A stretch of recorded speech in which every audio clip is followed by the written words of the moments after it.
The dust from the saloon floor had barely settled on Clara Bennett's worn boots when she heard the back door slam, signaling another pile of dishes waiting in the kitchen that needed scrubbing before dawn broke over Tombstone, Arizona Territory, in 1882.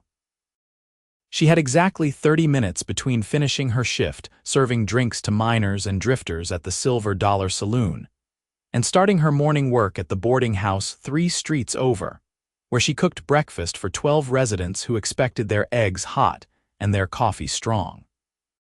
Her hands were raw, her back ached like she had been trampled by horses, and the 23-year-old woman could not remember the last time she had slept more than 4 hours in a single night.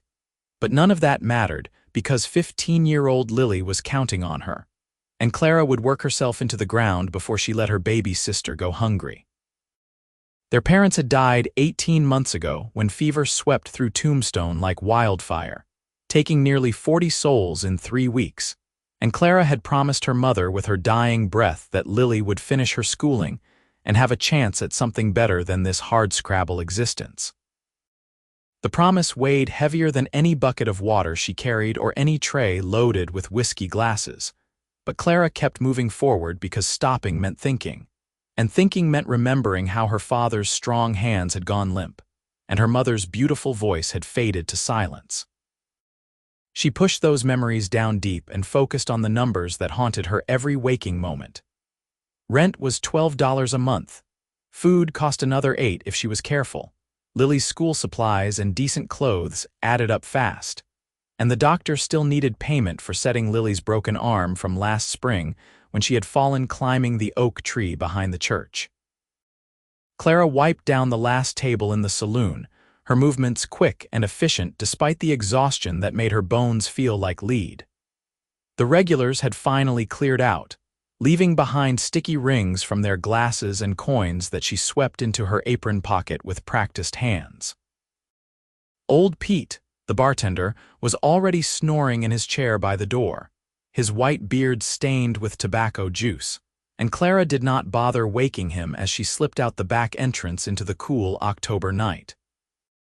The stars overhead were brilliant and indifferent, scattered across the sky like diamonds on black velvet, and she allowed herself exactly 10 seconds to tilt her head back and breathe before hurrying toward the boarding house where Mrs. Hutchinson would be waiting with her list of complaints and demands. The boarding house kitchen was still dark when Clara arrived, and she lit the lanterns with trembling fingers that struggled to strike the match. She had the massive cast-iron stove going within minutes, years of practice making her movements automatic as she pulled out flour and eggs, and the slab of bacon that Mrs. Hutchinson rationed like it was made of gold. The biscuits went into the oven first, then she started cracking eggs into the big skillet, and by the time the first boarders started shuffling downstairs in their suspenders and wrinkled shirts, the dining room table was laden with enough food to feed a small army. Clara served each plate with a smile that did not reach her eyes, refilled coffee cups, and endured Mr. Peterson's wandering hands with the same weary resignation she felt about everything else in her life, stepping away just quickly enough to avoid his grasp without causing a scene that might cost her this job. She was scrubbing the breakfast dishes when Mrs. Hutchinson appeared in the doorway, her thin face pinched with its usual expression of dissatisfaction. The older woman looked Clara up and down with obvious disapproval, taking in the girl's rumpled dress and the dark circles under her green eyes that makeup could not quite hide. "You look like death warmed over," Mrs. Hutchinson announced without preamble. "Several of the boarders have commented on your appearance. It reflects poorly on my establishment." Clara bit the inside of her cheek hard enough to taste blood and kept scrubbing. "Yes, ma'am, I apologize." "See that it does not continue," Mrs. Hutchinson sniffed. "Also, I will need you to stay late this evening. The new boarder is arriving and I want everything perfect. He is paying top dollar for the best room." The words hit Clara like a physical blow. Stay late meant missing her afternoon washing job at the hotel, which meant losing those wages, which meant coming up short on rent again. "Mrs. Hutchinson, I have another position that I cannot miss. Perhaps I could come in early tomorrow instead and prepare everything then." "Are you refusing my instructions, girl?" The woman's voice turned sharp as broken glass. Clara felt the walls closing in, felt the familiar panic rising in her chest like flood water. She needed both jobs. She could not afford to lose either one. "No, ma'am, I will stay, Mrs." Hutchinson's expression did not soften. "Good. Now finish those dishes quickly. The floors need mopping." The morning stretched into afternoon, and Clara's body moved through the tasks while her mind raced through calculations that never quite added up. She was on her hands and knees scrubbing the entryway floor when the front door opened, and a pair of dusty leather boots appeared in her line of vision. The boots were well-made but worn, the kind that had seen years of hard use and miles of rough country, and they stopped directly in front of her scrub brush. "Excuse me, miss," a deep voice said, and Clara looked up into the bluest eyes she had ever seen. The man standing in the doorway was tall and broad-shouldered, somewhere in his late 20s, with sun-darkened skin and dark brown hair that needed cutting. He wore typical cowboy attire, denim pants and a faded blue shirt with a leather vest, and a gun belt sat comfortably on his hips like it belonged there. But it was his face that caught her attention, strong-featured and honest, with smile lines around those remarkable eyes that suggested he laughed more than he scowled. He was holding his hat in his hands and looking at her with something that might have been concern. "I did not mean to startle you," he continued when Clara just stared at him. "I am supposed to be checking in. Jack Morrison. Mrs. Hutchinson is expecting me." Clara scrambled to her feet, suddenly and painfully aware of how she must look, on her knees in dirty water with her hair falling out of its pins. "Of course, Mr. Morrison. Please come in. I will fetch Mrs. Hutchinson for you." She moved to step past him, but he caught her arm gently, and the touch sent an unexpected jolt through her tired body. "You are bleeding," he said, and she looked down to see that her knuckles were indeed scraped raw and seeping blood from the harsh lye soap and rough brush. She had not even noticed. "It is nothing," Clara said quickly, pulling her hand back. "Occupational hazard. Please, make yourself comfortable in the parlor and I will get the owner." She fled before he could say anything else, her heart pounding in a way that had nothing to do with exhaustion. In the kitchen, she wrapped her hand in a clean rag and took 3 deep breaths before going to find Mrs. Hutchinson, who was in her office counting money with the intense focus of a hawk watching prey. The older woman looked up with annoyance at the interruption, but smoothed her skirts and adjusted her hair when Clara mentioned the new boarder had arrived. Jack Morrison was standing by the window in the parlor when they returned, looking out at the dusty street with the easy stillness of a man comfortable in his own skin. He turned when they entered and gave Mrs. Hutchinson a polite nod. "Ma'am, you have a fine establishment here, Mrs." Hutchinson preened under the compliment, and her voice took on a sugary quality that Clara had never heard directed at anyone who worked for her. "Why, thank you, Mr. Morrison. We pride ourselves on providing the best accommodations in Tombstone. I understand you will be staying with us for several months." "That is the plan," Jack confirmed. "I have been hired to manage the new cattle operation north of town. We are bringing in stock from Texas, and I need a place in town while we are setting everything up." They discussed terms and arrangements while Clara stood silently by the door, waiting to be dismissed or given more instructions. She tried not to look at Jack Morrison, but her eyes kept drifting back to him against her will. There was something different about him, something in the way he held himself that spoke of confidence without arrogance. And when he smiled at something Mrs. Hutchinson said, Clara felt her stomach do an odd little flip that she firmly told herself was just hunger. "Clara will show you to your room and bring up fresh water," Mrs. Hutchinson said, suddenly remembering Clara's existence. "She is one of my girls here, works very hard."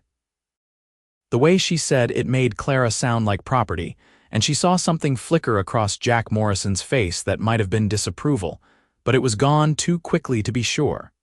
He picked up his saddlebags and bedroll and gestured for Clara to lead the way. "After you, miss." The stairs felt steeper than usual with him following behind her, and Clara was intensely conscious of every creak of the floorboards and every strand of hair that had escaped her bun. The best room was at the end of the second-floor hallway, spacious by boarding house standards, with a real bed instead of a cot, a wardrobe, a washstand, and a window that overlooked the street. Clara had cleaned it herself that morning, making sure everything was spotless, and now she moved quickly to open the curtains and check that the water pitcher was full. "This should be comfortable for you, Mr. Morrison," she said, keeping her voice professional. "Breakfast is served at 6, dinner at 7. If you need anything laundered, you can leave it in the basket by the door on Mondays and Thursdays. Do you have any questions?" He was looking at her with an intensity that made her want to fidget. "Just one. Are you all right?" The question caught her completely off guard. "I beg your pardon, you look like you are about to fall over," he said bluntly. "When was the last time you slept?" Clara felt her defenses slam into place. She did not need pity, especially not from a stranger who knew nothing about her life. "I am perfectly fine, thank you. Will there be anything else?" Jack studied her for another long moment, then shook his head. "No, thank you. I appreciate your help." She left before he could say anything else, closing the door perhaps a bit harder than necessary. Back in the kitchen, she attacked the remaining dishes with renewed vigor, scrubbing away the uncomfortable feeling that Jack Morrison's concern had stirred up inside her. She did not have time for feelings, did not have the energy to wonder why a stranger's kindness made her want to cry.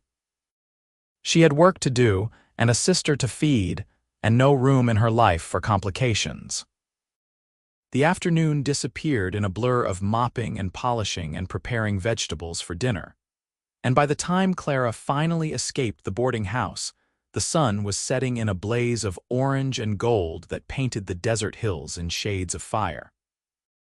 She had missed her washing job at the hotel, which meant she had lost half a day's wages, and the knowledge sat in her stomach like a stone as she hurried home to the tiny two-room shack at the edge of town that she shared with Lily. Her sister was sitting at their rickety table doing homework by candlelight when Clara stumbled through the door. Lily looked up with a smile that lit up her young face, and Clara felt some of the tension ease from her shoulders. This was why she did it. This smile, this bright, hopeful girl who still believed the world could be good. "You are late," Lily said. "I was getting worried." "I had to stay at the boarding house," Clara explained, sinking into the other chair with a groan. "New boarder arrived. Mrs. Hutchinson wanted everything perfect." Lily's face fell. "Does that mean we lost the hotel money?" Clara hated that her 15-year-old sister had to think about money, had to worry about wages and rent like a grown woman. "We will make it work, we always do," but making it work was getting harder. Clara lay awake that night on the thin mattress she shared with Lily, listening to her sister's soft breathing and running numbers in her head until they blurred together into an impossible tangle. They were short on rent again. She needed new boots, but that would have to wait. Lily needed a winter coat. The roof was leaking in the corner. Mrs. Hutchinson had docked her pay last week for breaking a plate. The saloon owner was talking about cutting back on servers. Every time Clara managed to get her head above water, something else dragged her back down. She must have fallen asleep eventually, because the next thing she knew, pale morning light was filtering through the cracks in the walls, and Lily was shaking her shoulder. "Clara, you are going to be late." Clara dragged herself out of bed and into her clothes, braided her honey-colored hair with fingers that felt thick and clumsy, and hurried out into the cold dawn. The boarding house breakfast routine was so familiar she could have done it in her sleep, and she nearly did, moving through the kitchen like a ghost while her mind stayed foggy and disconnected. She served the boarders their eggs and bacon and biscuits, poured coffee, smiled mechanically at their jokes and complaints, and tried not to think about how many more hours she had before she could rest again. Jack Morrison was the last one down to breakfast, and when Clara set his plate in front of him, he looked up at her with those blue eyes and said quietly, "Thank you, miss. It looks delicious." The simple courtesy, delivered without expectation or leering, nearly undid her. Clara nodded and retreated quickly to the kitchen before the sting in her eyes could turn into actual tears. She was being ridiculous. Men said thank you all the time. It meant nothing. But somehow, when Jack Morrison said it, it felt like he actually saw her as a person rather than just a servant. And that small recognition touched something deep and aching inside her that she usually kept locked away. The morning rushed by, and Clara was washing the lunch dishes when Mrs. Hutchinson appeared with her lips pressed into a thin line of displeasure. "I need you to do something," the older woman said. "Mr. Morrison has requested someone to help him organize his supplies and equipment out at the cattle operation site. He is willing to pay $3 for a full day's work. I told him you could do it. $3. That was more than Clara made in 3 days at the boarding house. That was the difference between making rent and coming up short. When does he need this done? This afternoon. You will leave after you finish the dishes and stay as long as he needs you. Do not embarrass me by doing poor work." Clara's mind was already racing. If she worked for Jack Morrison this afternoon, she would miss her evening shift at the saloon, but $3 was more than she would make there anyway. And if she did a good job, maybe he would hire her again. Maybe this could be the break she desperately needed. "Yes, ma'am. I will do excellent work." An hour later, Clara found herself sitting beside Jack Morrison on the bench of a sturdy wagon, heading north out of Tombstone toward the open range where his cattle operation was being established. The wagon bed behind them was loaded with supplies, crates and barrels and coils of rope, and Jack handled the reins with the relaxed competence of someone who had been driving wagons since childhood. He had not said much since they left town, seeming content with the silence, and Clara was grateful because she had no idea what to say to him. The desert landscape stretched out around them in all directions, vast and beautiful and harsh, covered in sage brush and cactus and tough grass that somehow survived despite the lack of water. The October sun was warm but not brutal, and the air smelled like dust and creosote and something wild that Clara could not name. She rarely left town, and being out here in all this open space made her feel small and exposed, like the sky might swallow her whole. "Have you worked for Mrs. Hutchinson long?" Jack asked, breaking the silence. "About a year," Clara answered, "since shortly after my parents died. I am sorry for your loss." He said it simply, without the elaborate condolences that always felt hollow. "Is it just you on your own, then?" "I have a younger sister, Lily." "She is 15. Clara hesitated, then added, "I am 23. Jack nodded. "I am 28. Been working cattle since I was 12. Saved up enough to start managing operations for other people, hoping to have my own spread someday." It was more than he needed to tell her, and Clara appreciated the gesture of trust. "That sounds like a good dream." "What is yours?" he asked, glancing at her. No one had asked Clara that question in so long that she almost did not know how to answer. Her dreams had been packed away with her childhood, buried under the weight of responsibility and survival. But something about Jack's genuine interest made her think about it. "I want Lily to finish school," she said slowly. "I want her to have choices I did not have. And I suppose I want to not be so tired all the time." "You work more than one job," Jack said. It was not a question.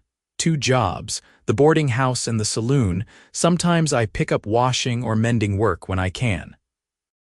Clara did not mention that she was constantly on the edge of collapse, that she sometimes went to bed so exhausted she could not sleep. That fear was her constant companion. Those things felt too personal to share. Jack was quiet for a moment, his hands steady on the reins. "That is too much for one person.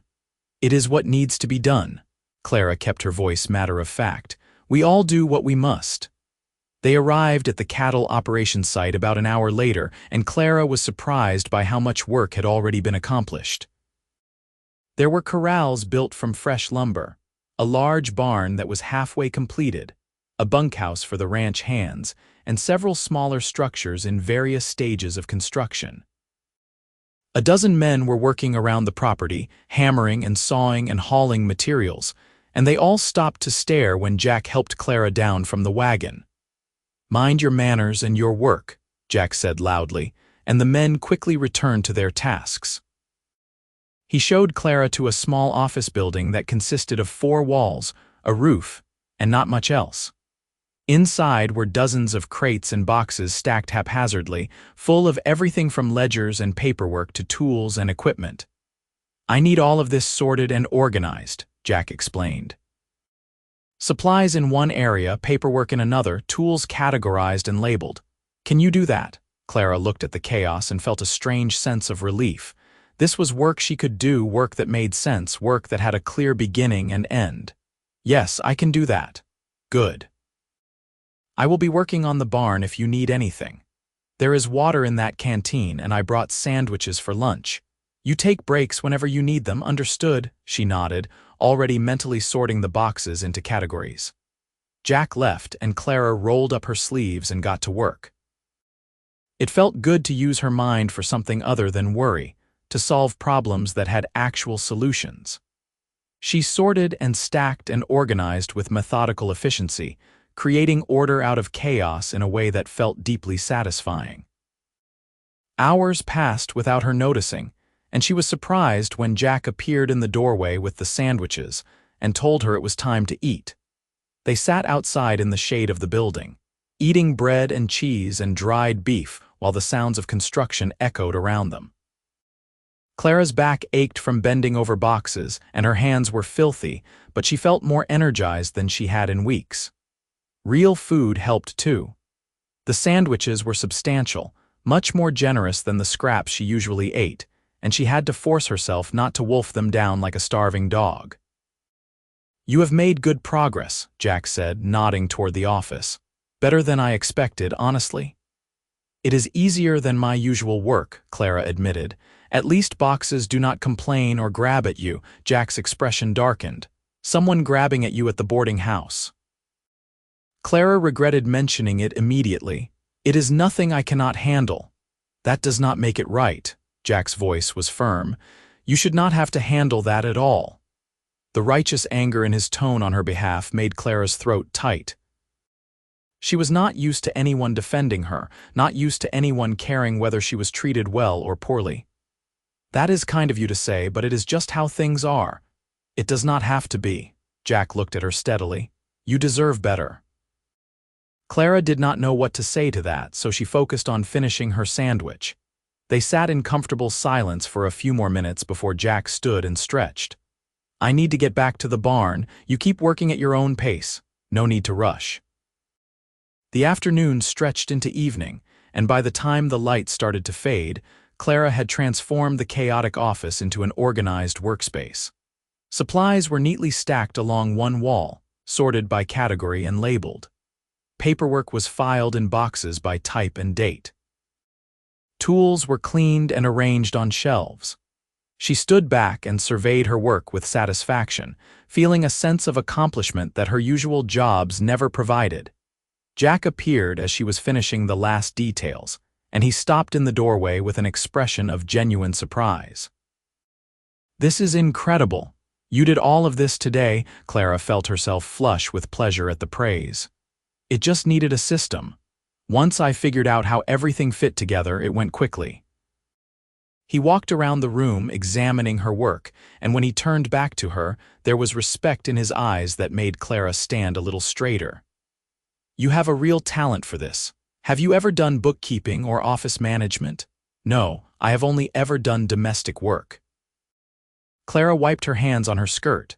"But I like solving problems and making things make sense." Jack nodded slowly, like he was thinking about something. "How would you feel about working for me regularly, not just organizing, but helping me manage the books and supplies for this operation?" "It would be several days a week, good pay, and you would not have to deal with any of the nonsense you put up with at your other jobs." Clara's heart started pounding so hard she could hear it in her ears. "How much pay?" $20 a month to start." More once we are fully operational and I can see what you are capable of. $20 a month. That was as much as she made from both her current jobs combined, maybe even a bit more, and she would only have to work one job instead of two. She could keep Lily in school, pay rent on time, maybe even save a little. It seemed too good to be true, which meant it probably was. "Why would you offer me this?" she asked suspiciously. "You barely know me." "I know you are smart, hardworking, and honest," Jack said simply. "I know you did in one day what would have taken me a week and did it better than I could have. And I know you need a break, and I am in a position to offer one. Seems like good business to me." Clara wanted to say yes so badly her teeth ached with it, but caution held her back. "What about Mrs. Hutchinson? She will not be happy if I leave. Mrs. Hutchinson does not own you." Jack's voice was firm. "You can quit whenever you want, and if she causes trouble you can tell her to take it up with me." The thought of telling Mrs.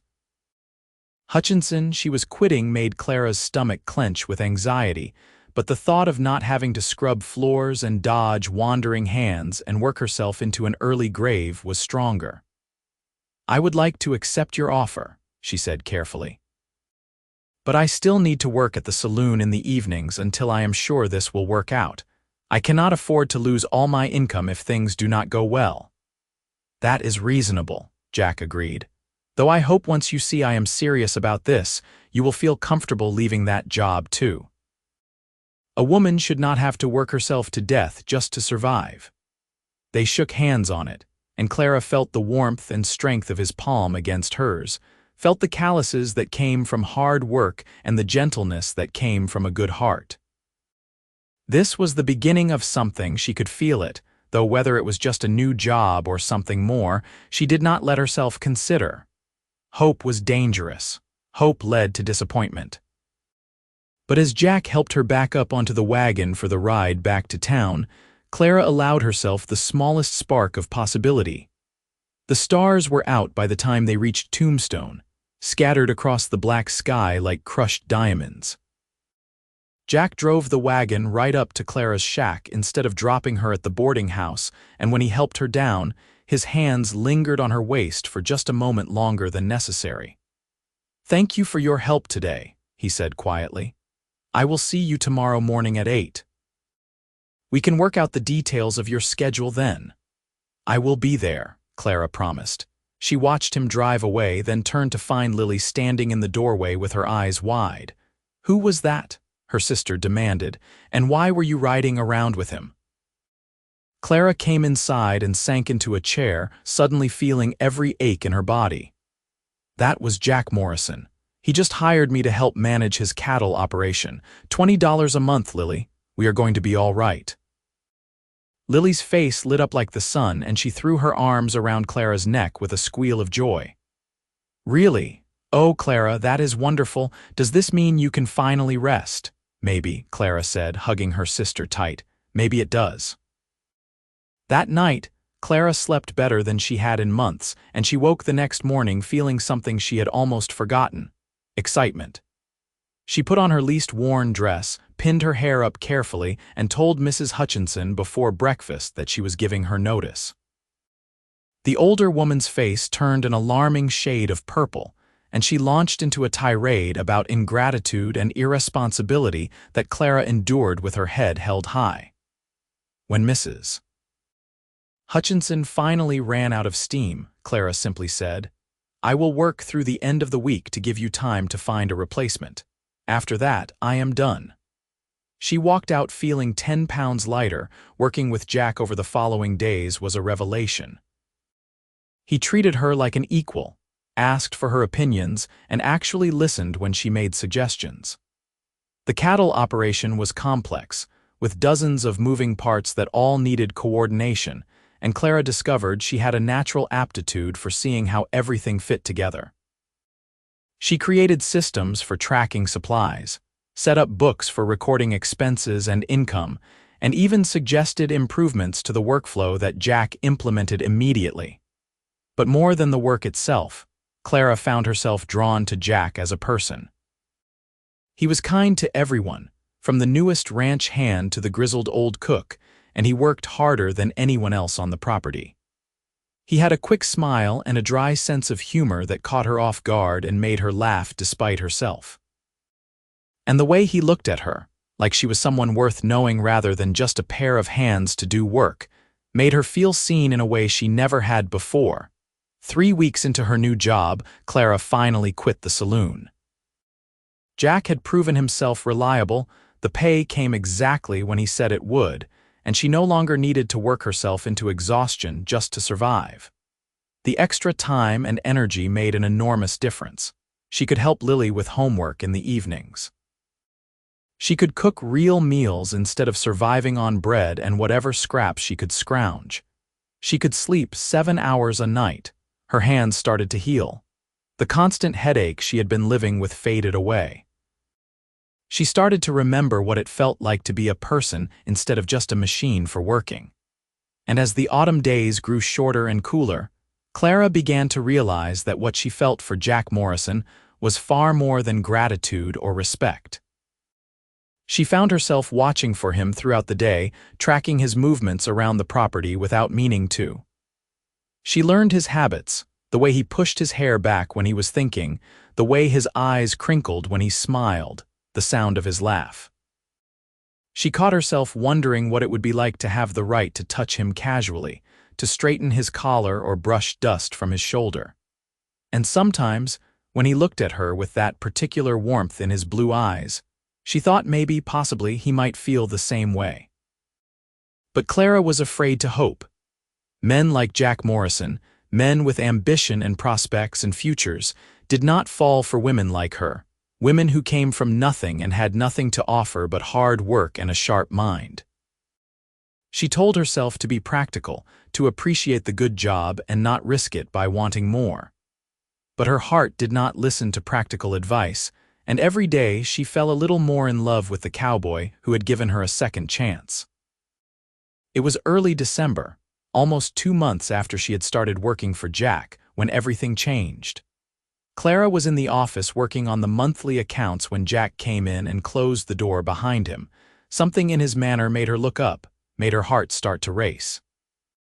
He looked nervous, which was unusual for him, and he kept turning his hat in his hands like he did not know what to do with them.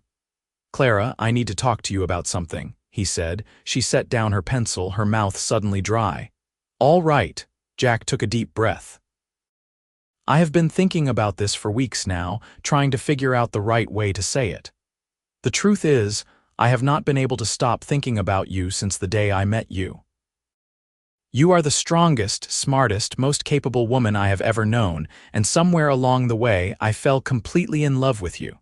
Clara stopped breathing. The words hung in the air between them, impossible and perfect, and she could not make herself believe they were real. Jack kept talking, the words coming faster now like he needed to get them all out before he lost his nerve. "I know I am probably stepping out of line. I know you might not feel the same way, and if that is the case, I promise it will not affect your job. But I had to tell you because keeping it inside was killing me. You mean everything to me, Clara. You and Lily both.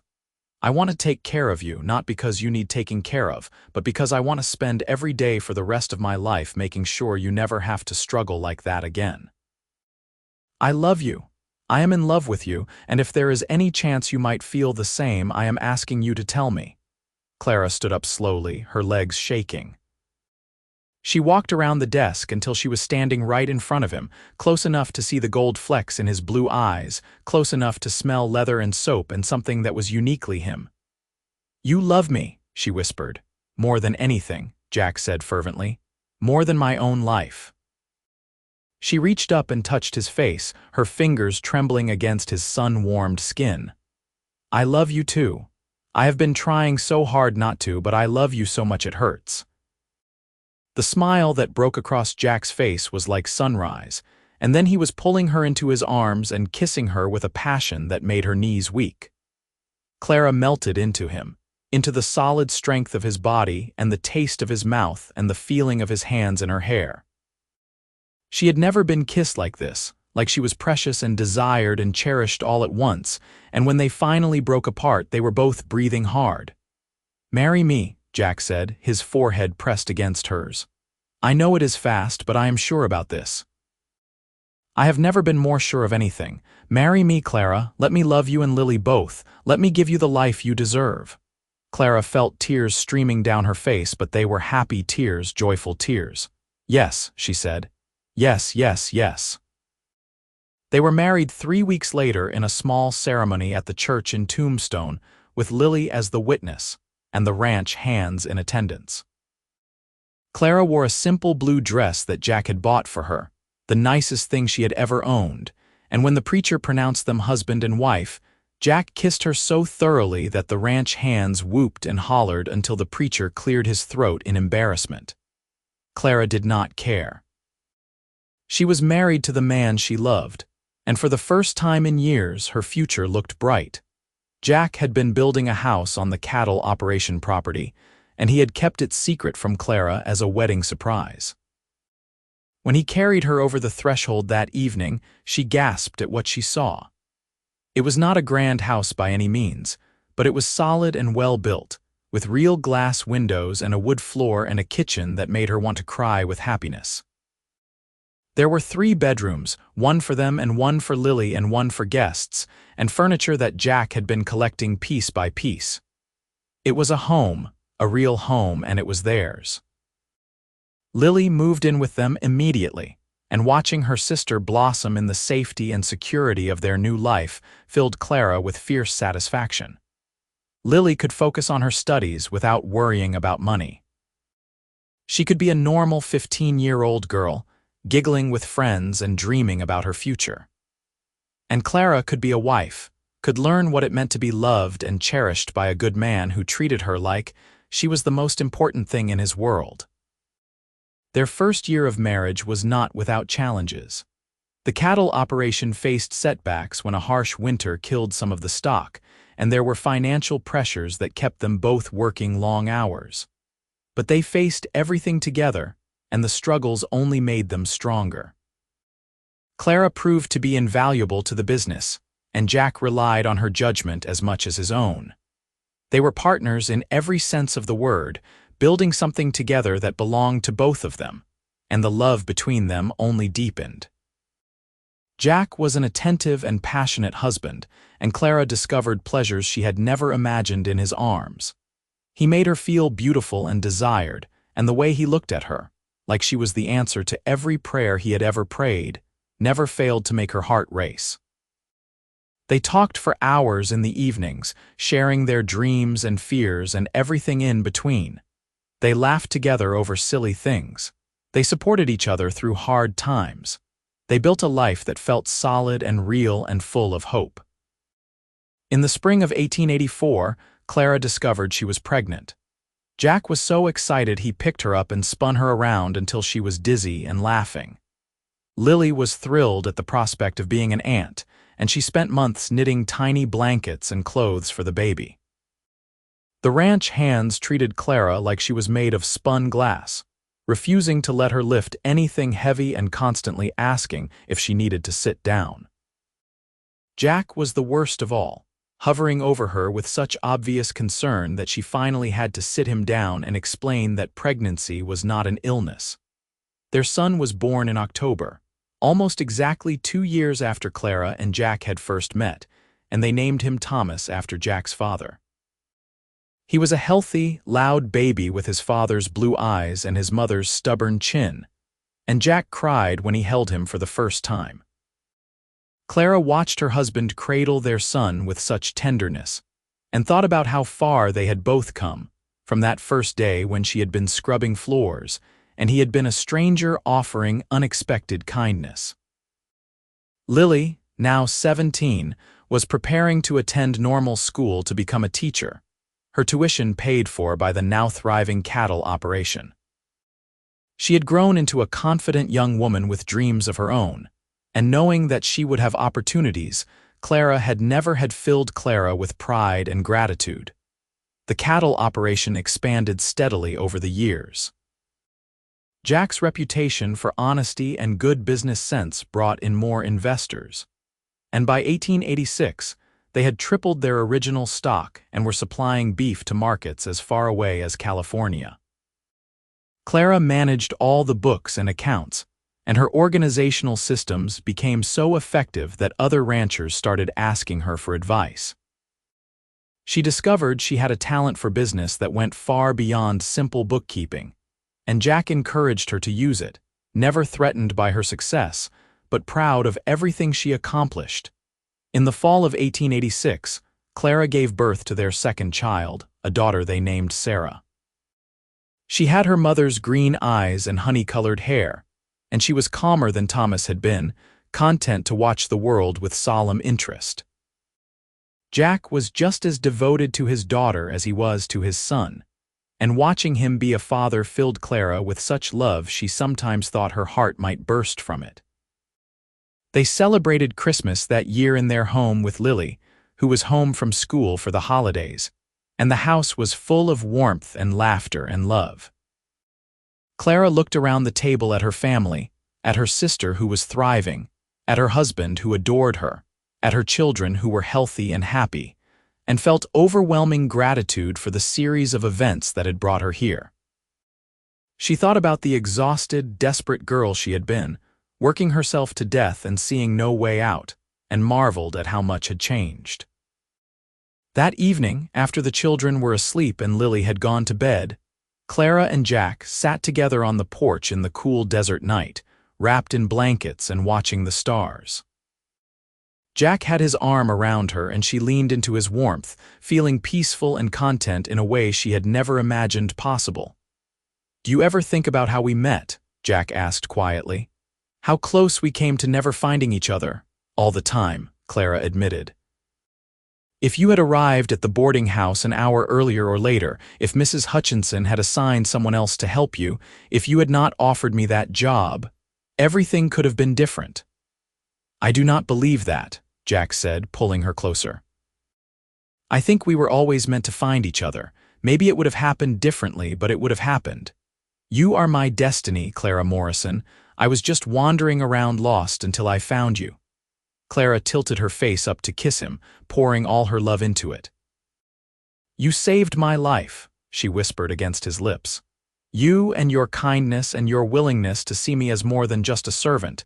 You gave me hope when I had none left." "You saved mine right back," Jack replied. "I was so focused on building a business and making money that I forgot what I was building it all for. You reminded me. You and Lily and our children, you are my reason for everything.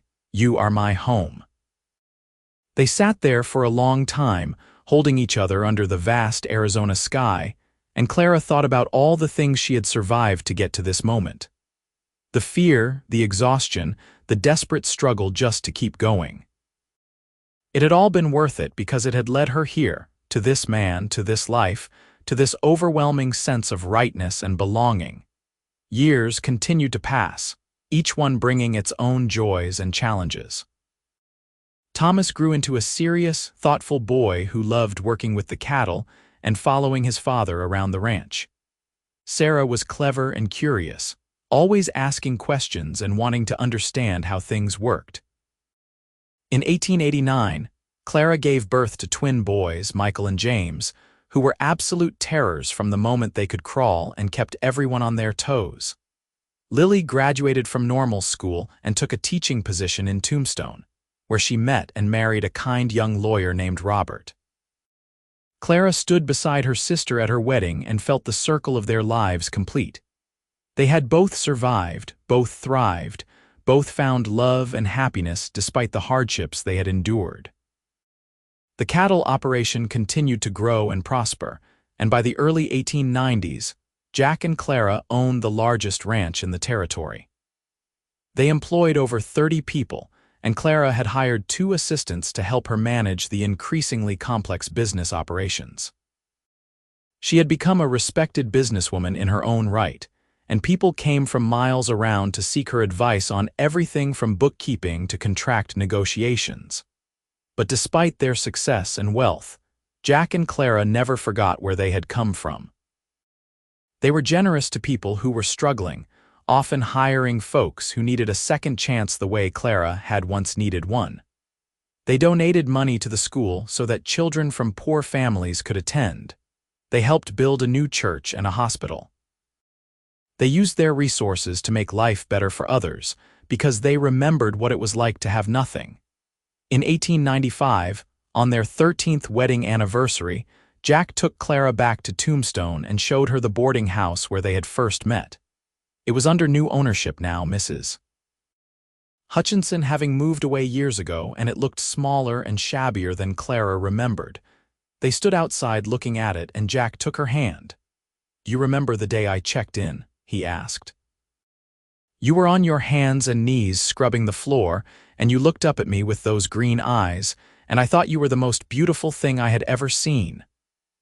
"I thought you were going to be just another difficult boarder," Clara admitted with a laugh. "I had no idea you were going to change my entire life." "I fell in love with you that first day," Jack said seriously. "Watching you work so hard, seeing the strength in you and the determination, I knew I wanted to know you better. I knew I wanted to help you if I could.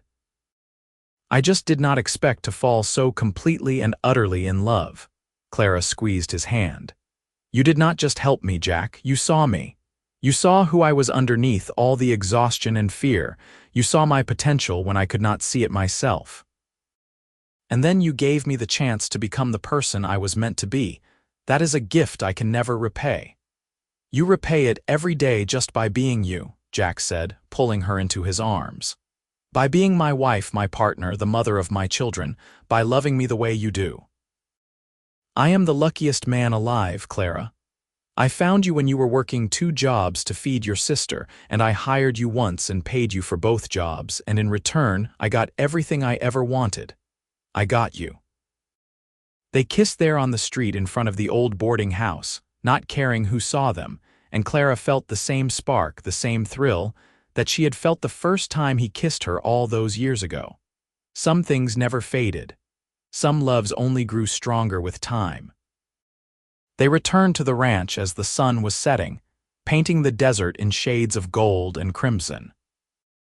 Their children came running out to meet them, Thomas now a tall 13-year-old, Sarah at 9 already showing signs of her mother's head for business, and the 6-year-old twins creating chaos wherever they went. Lily and Robert were there for dinner, and the house filled with noise and laughter and the beautiful chaos of family. After dinner, Clara stood at the kitchen window washing dishes, not because she had to, but because some habits died hard and she found the simple task soothing. She looked out at the land they had built together, at the barns and corrals and the house that had become a true home, and thought about the impossible journey that had brought her here. She had been a girl with nothing but desperation and determination, working herself to death just to survive. And then a cowboy with blue eyes and a kind heart had walked into her life and seen something in her worth believing in. He had given her a job that paid enough for both the jobs she had been working. He had given her respect and opportunity and love. And together, they had built something beautiful. Jack came up behind her and wrapped his arms around her waist, resting his chin on her shoulder. "What are you thinking about?" "Everything," Clara said softly. "How far we have come, how blessed we are. How grateful I am for that day when you walked into the boarding house and saw me scrubbing floors." "Best day of my life," Jack murmured, kissing her neck.